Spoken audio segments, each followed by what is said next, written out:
Sa ngalan ng Ama at ng Anak at ng Espiritu Santo. Amen. Ang pagpapala ng ating Panginoong Jesucristo, ang pag-ibig ng Diyos Ama, at ang pagkipagkaisa ng Espiritu Santo naway sumainyong lahat. At sumainyo rin. Magandang tanghali po sa inyong lahat. Mga minamahal na mga kapatid, tayo'y manalangin sa Panginoon, papurihan sa lahat ng biyayang patuloy niyang pinagkakaloob sa atin, at gayon din itaas natin ang ating mga intensyon at mga kahilingan. At upang tayo maging marapat gumanap sa banal na pagdiriwang, aminin muna natin ang ating mga nagawang pagkukulang at pagkakasala laban sa Diyos at laban sa ating kapwa.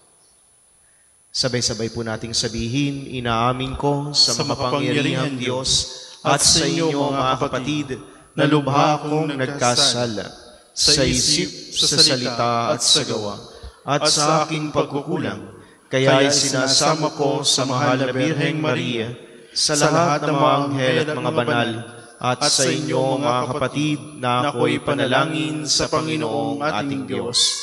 Kaawaan tayo ng makapangyarihang Diyos, patawarin tayo sa ating mga kasalanan, at patnubayan tayo sa buhay na walang hanggan. Amen.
Manalangin tayo.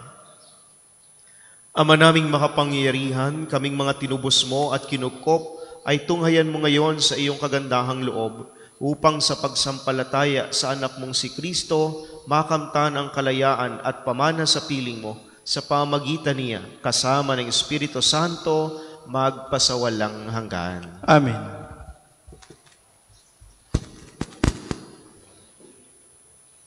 Pagbasa mula sa sulat ni Apostol San Pablo sa mga taga-Kolosas. Mga kapatid, nagagalak ako sa aking pagbabata ngayon, alang-alang sa inyo, sapagkat sa pamamagitan nito'y na ipagpapatuloy ko ang paghihirap na kailangan panggawin ni Kristo para sa simbahan na kanyang katawan.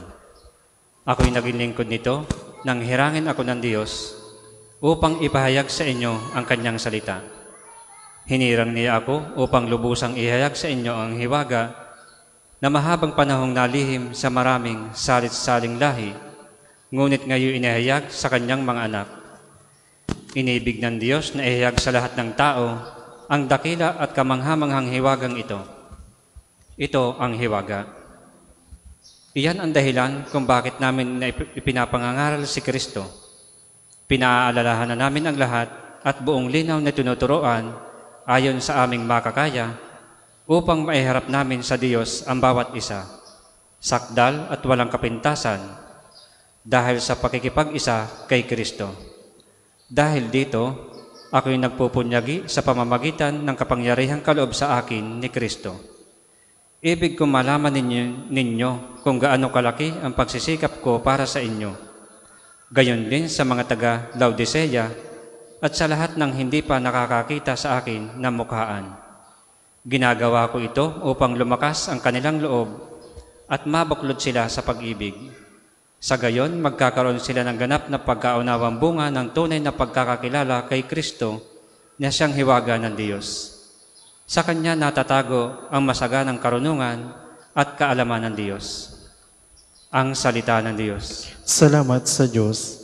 Ang tugon po sa salmo, kaligtas at karangalan ay buhat sa Diyos lamang. Kaligtas at karangalan ay buhat sa Diyos lamang.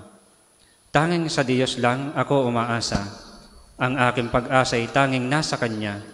Tanging Siya lamang ang tagapagligtas, tagapagtanggol ko at aking kalasag. Akin ang tagumpay sa lahat ng oras. Kaligtas at karangalan ay buhat sa Diyos lamang. Mga kababayan sa lahat ng oras, magtiwala sa Diyos, sa Kanya ilagak, ang inyong pasaning ngayon dinaranas. Siya ang angkumblihang sa ating lulunas. Kaligtas at karangalan ay buhat sa Diyos lamang. Magsitayo po ang lahat.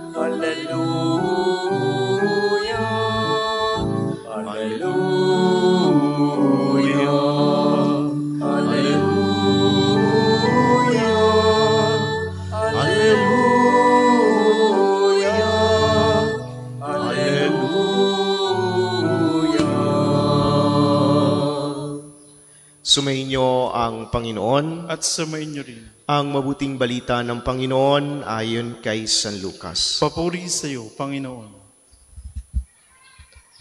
Isang araw ng pamamahinga, muling pumasok si Jesus sa sinagoga at nagturo. May isang lalaki roong tuyot ang kanang kamay. Kaya't sangad ng mga eskriba at mga pariseyo na maparatangan si Jesus, nagbantay sila upang tingnan kung siya'y magpapagaling sa araw ng pamamahinga. Subalit batid ni Jesus ang kanilang mga iniisip, kaya't sinabi niya sa lalaking tuyot ang kamay, "Halika rito sa unahan." Lumapit naman ang lalaki at tumayo roon. Sinabi ni Jesus sa kanila, "Tatanungin ko kayo, alin ba ang naaayon sa kautusan? Ang gumawa ng mabuti o ang gumawa ng masama sa araw ng pamamahinga? Magligtas ng buhay o pumatay?" Tiningnan ni Jesus ang nasa palibot niya at sinabi sa lalaki, "Iunat mo ang iyong kamay." Iniunat nga niya ang kanyang kamay at ito'y gumaling. Nagngit-ngit sa galit ang mga eskriba at mga pariseyo at pinag-usapan nila kung ano ang dapat gawin kay Jesus. Mga kapatid, ang mabuting balita ng Panginoon. Pinupuri ka namin, Panginoong Hesukristo.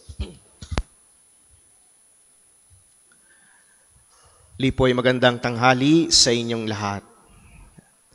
Mga minamahal na mga kapatid, sa ating buhay, kapag tayo ho ay tumatanda o nagkakaedad, mas marami tayong nalalaman na tama at mali.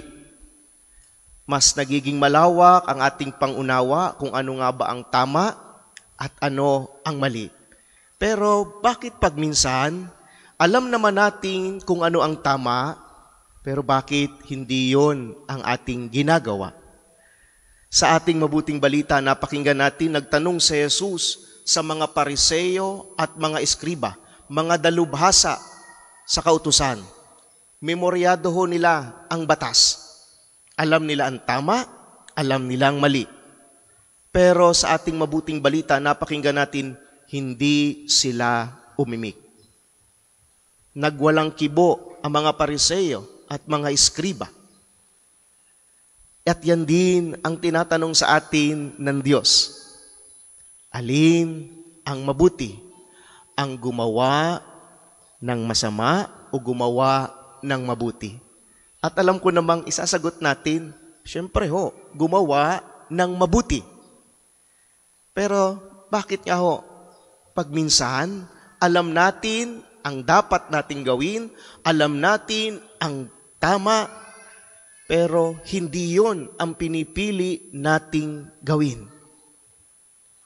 Kaya nga ho, pumapasok ang tawag natin kasalanan.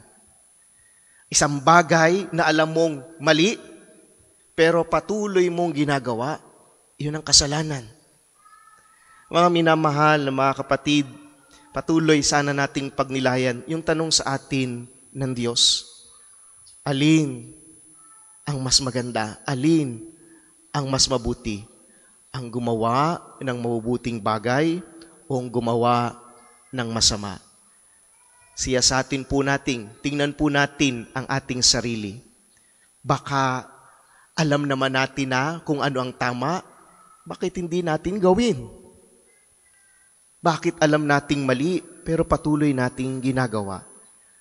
Mga minamahal na mga kapatid, lumapit tayo sa ating Panginoong Jesucristo upang hilingin sa Kanya, Panginoon, pakita niyo ho sa amin at maging malakasan ang loob namin na sundin kung ano ang tama at iwasan kung ano ang masama. Amen. Para sa maghahandog ng sobre, pakihulog na lamang po sa buslo.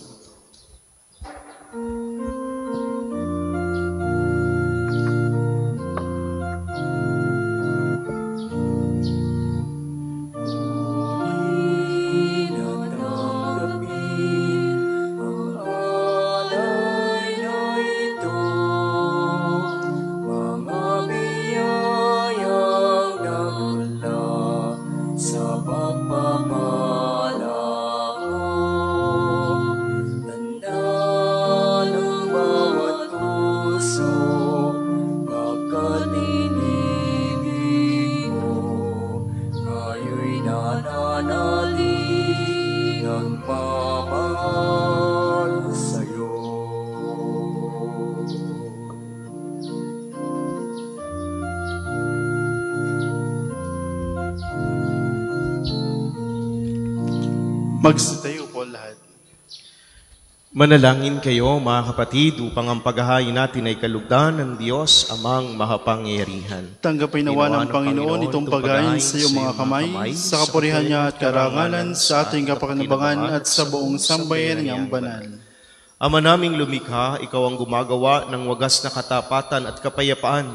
Ipagkaloob mo ang iyong kadakilaan ay aming handugan ng iyong minamarapat na aming maialay at naway magkaisa kami sa pakikinabang sa banal na paghahain ngayoy ipinagdiriwang sa pamagitan ni Jesucristo kasama ng Espiritu Santo magpasawalang hanggan. Amen. Sumainyo ang Panginoon At sumainyo rin. itaas sa Diyos ang inyong puso at diwa. Tinaas na namin sa Panginoon. Pasalamatan natin ang Panginoong ating Diyos. Marapat na siya'y pasalamatan. Ama naming makapangyarihan, tunay ngang marapat na ikaw ay aming pasalamatan. Pinagbibigyan mong ito'y aming maihayag kahit na ito'y walang anumang maidaragdag. Sa kadakilaang sa iyo ay likas. Sa pagpupuri namin ang nakikinabang ay kami ring iyong pinakikiharapan sa pamagitan ng iyong anak na minamahal. Kaya kaisa ng mga anghel na nagsisiawit ng papuri sa iyo, nang walang humpay sa kalangitan, kami nagbubunyi sa iyong kadakilaan. Santo, Santo, Santo, Panginoong Diyos ng mga hukbo, napupuno ang langit at lupa ng kadakilaan mo. Hosana sa kaitaasan, pinagpalang na paririto sa ngalan ng Panginoon. Hosana sa kaitaasan, Hosana sa kaitaasan. Kung hindi kayang lumuhod, manatili pong nakatayo na may paggalang. Ama naming banal, ikaw ang bukal ng tanang kabanalan, kaya't sa pamagitan ng iyong Espiritu, gawin mong banal ang mga kaloob na ito upang para sa amin maging katawan at dugo ng aming Panginoong Hesukristo. Bago niya pinagtisa ang kusang loob na maging handog, hinawakan niya ang tinapay, pinasalamatan kaniya. Pinagati-hati niya iyon, iniabot sa kanyang mga alagad at sinabi, "Tanggapin ninyong lahat ito at kanin. Ito ang aking katawan na ihahandog para sa inyo."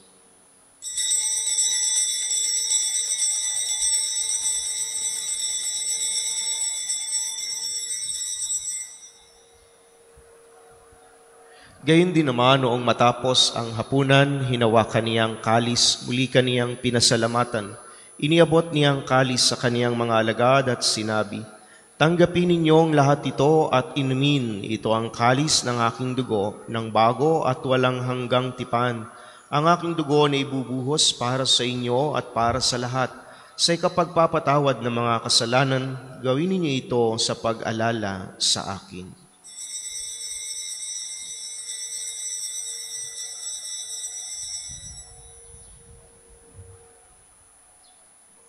Ipagbunyi natin ang misteryo ng pananampalataya. Si Kristo'y namatay, si Kristo'y nabuhay, si Kristo'y babalik sa wakas ng panahon. Ama, ginagawa namin ngayon ang pag-alala sa pagkamatay at muling pagkabuhay ng iyong anak, kaya tiniaalay namin sa iyo ang tinapay na nagbibigay buhay at ang kalis na nagkakaloob ng kaligtasan. Kami nagpapasalamat dahil kami yung minarapat na tumayo sa harap mo para maglingkod sa iyo. Sinasamo namin kaming magsasalo-salo sa katawan at dugo ni Kristo ay mabuklod sa pagkakaisa sa pamagitan ng Espiritu Santo. Amalingapin mo ang iyong simbahang laganap sa buong daigdig, puspusin mo kami sa pag-ibig kay San Francisco na aming Santo Papa at ni Gilbert na aming Obispo at ng Tanang Kaparian. Alalahanin mo rin ang mga kapatid naming nahimlay nang may pag-asang sila'y muling mabubuhay, gayon din ang lahat ng mga pumanaw. Kaawaan mo sila at patuloyin sa iyong kaliwanagan. Kaawaan mo at pagindapatin kaming lahat na makasalo sa iyong buhay na walang wakas.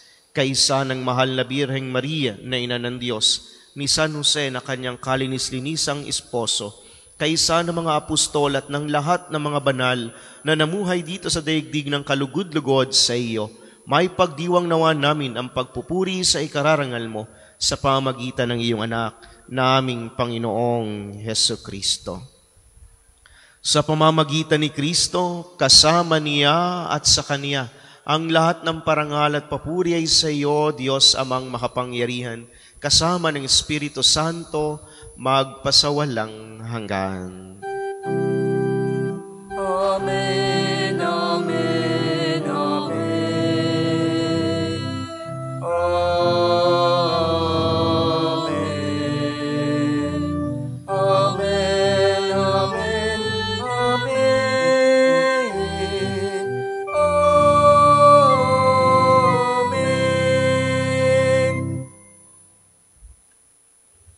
Magsitayo po. Sa tagubili ng mga nakagagaling na utos at turo ni Jesus na Panginoon natin at Diyos, ipahayag natin ng lakas loob. Ama namin, sumasalangit ka, sambahin ang ngalan mo, mapasa amin ang kaharian mo, sundin ang loob mo, dito sa lupa para nang sa langit. Bigyan mo kami ngayon ng aming kakanin sa araw-araw, at patawarin mo kami sa aming mga sala, para ng pagpapatawad namin sa nagkakasala sa amin. At huwag mo kaming ipahintulot sa tukso, at ialya mo kami sa lahat ng masama. Hinihiling namin kami adya sa lahat ng masama, pagkalooban ng kapayapaan araw-araw, iligtas sa kasalanan at ilayo sa lahat ng kapahamakan. Samantalang aming pinananabikan ang dakilang araw ng pagpapahayag ng tagapagligtas naming si Hesu Kristo. Sapagkat iyo ang kaharian at ang kapangyarihan at ang kapurihan magpakailanman. Amen. Panginoong Jesucristo, sinabi mo sa iyong mga apostol, kapayapaan ang iniiwan ko sa inyo, ang aking kapayapaan ang ibinibigay ko sa inyo. Tunghayan mo ang aming pananampalataya at huwag ang aming mga pagkakasala. Pagkalooban mo kami ng kapayapaan at pagkakaisayon sa iyong kalooban, kasama ng Espiritu Santo, magpasawalang hanggan. Amen. Ang kapayapaan ng Panginoon ay laging sumainyo. At sumainyo rin. Magbigayan po kayo ng kapayapaan sa isa't isa. Kordero ng Diyos na nag-aalis ng mga kasalanan sa sanlibutan, maawa ka sa amin. Kordero ng Diyos na nag-aalis ng mga kasalanan sa sanlibutan, maawa ka sa amin. Kordero ng Diyos na nag-aalis ng mga kasalanan sa sanlibutan, ipagkaloob mo sa amin ng kapayapaan. Kung hindi kayang lumuhod, manatili pong nakatayo na may paggalang.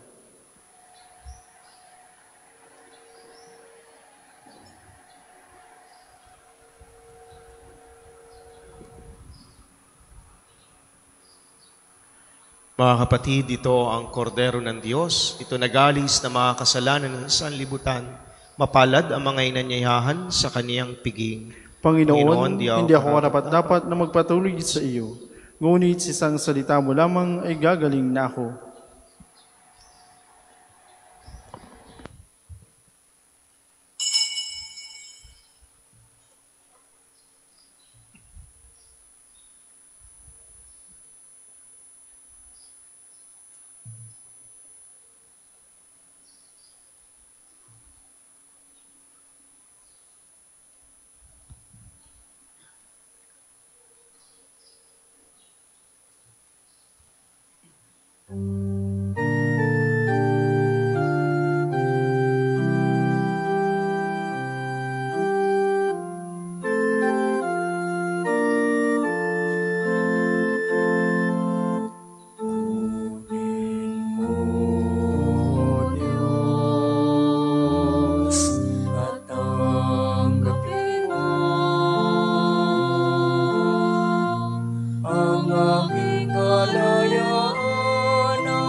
Ang isasagawang second collection ay ginagamit sa patuloy na pagpapaunlad ng parokya at pambansang dambana ni Santo Padre Pio.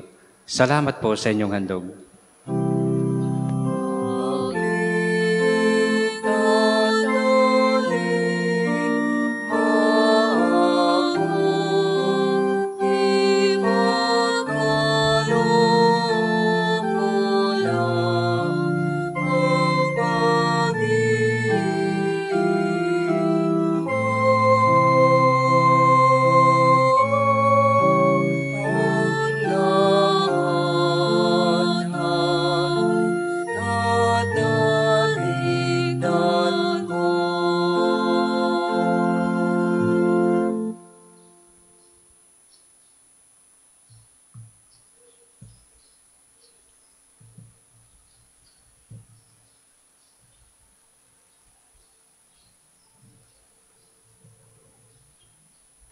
Magsitayo po lahat.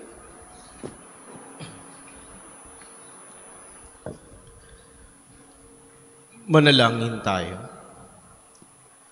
Ama naming mapagmahal, kami pinapagsalo mo sa iyong salita at piging na banal, ay iyong pinalalakas at iyong binubuhay. Pagindapatin mong kami makapakinabang sa buhay ng iyong anak, na para sa aming sarili niya ang alay, bilang aming tagapamagitan, kasama ng Espiritu Santo, magpasawalang hanggan. Amen. Panalangin ng pagtitiwala kay Santo Padre Pio. Padre Pio, taga Pietrelcina, mongheng banal, pintakasing santo ng milenyong kasalukuyan, gabay namin sa pagtahak sa landasing makalangit, takbuhan sa pangangailangan, huwaran ng pagtitiis. Sa iyo namin nilalapit aming mga kagipitan, sa iyo po ibinibilin kalusugan at kabuhayan.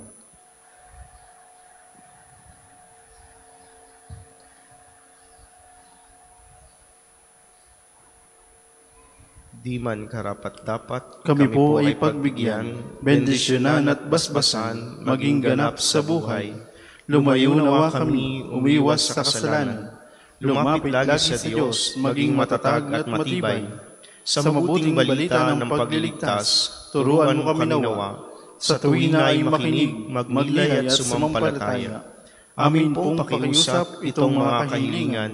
Puso ay nagsisisi, nagtitikang taimtiman. Di na muling magkasala, sunod lagi sa Diyos Ama, kaisa ng Espiritu at ni Jesus na tagapamagitan. Amen. Magsipo muna po lahat para sa ilang patalastas. Una, sa inyong pagdalaw sa pambansang dambana, mangyaring pakiingatan ang inyong mga personal na gamit. Hangad namin ang isang matiwasay at maayos na pagbisita sa National Shrine. Ikalawa, pinapaalam rin po namin mula sa main arc entrance, tayo ay may malalaking safe and free parking dito sa loob ng pambansang dambana. Ikatlo, panatilihin po natin ang kalinisan sa loob at labas ng simbahan. Hinihikayat natin ang Clego, clean as you go. Sa pambansang dambana, paalala po, huwag iwanan ang kalat sa mga upuan. Tayo po ay may mga basurahan sa likod at gilid ng ating simbahan. Ikaapat, palagi po nating tandaan na ang pambansang dambana ay isang sagrado at banal na lugar.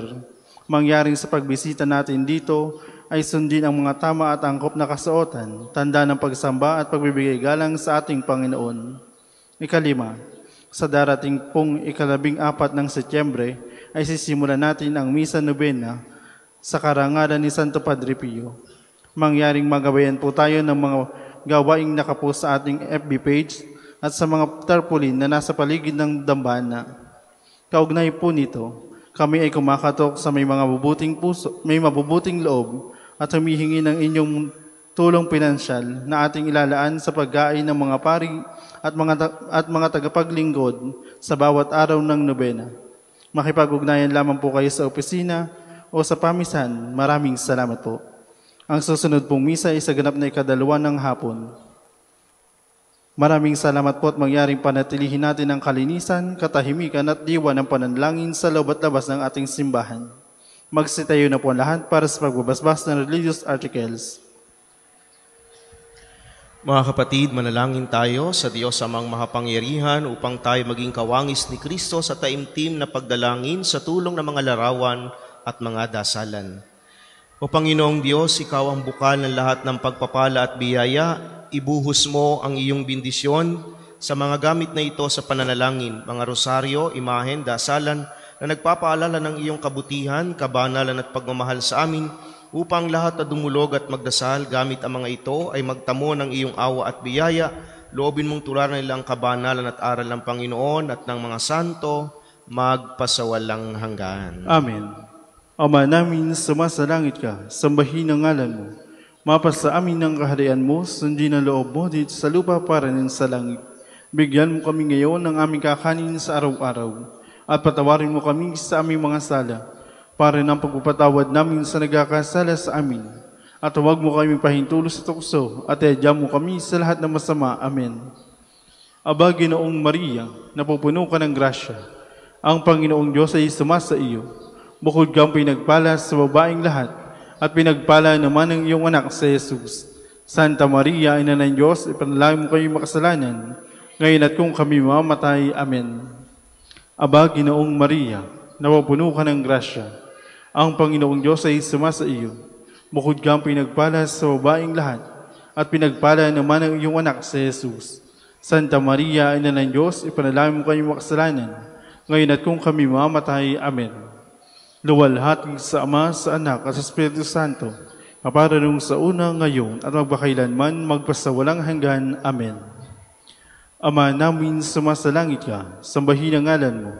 Mapasa amin ang kaharian mo, sundin ang loob mo dito sa lupa para ng sa langit. Bigyan mo kami ngayon ng aming kakanin sa araw-araw, at patawarin mo kami sa aming mga sala, para ng pagpapatawad namin sa nagkakasala sa amin. At huwag mo kayong pahintulo sa tukso, at iadya mo kami sa lahat ng masama. Amen. Aba, Ginoong Maria, napupuno ka ng grasya. Ang Panginoong Diyos ay sumasa iyo. Bukod kang pinagpala sa babaeng lahat, at pinagpala naman ang iyong anak sa Jesus. Santa Maria, Ina ng Diyos, ipanalangin mo kayong makasalanan, ngayon at kung kami mamatay. Amen.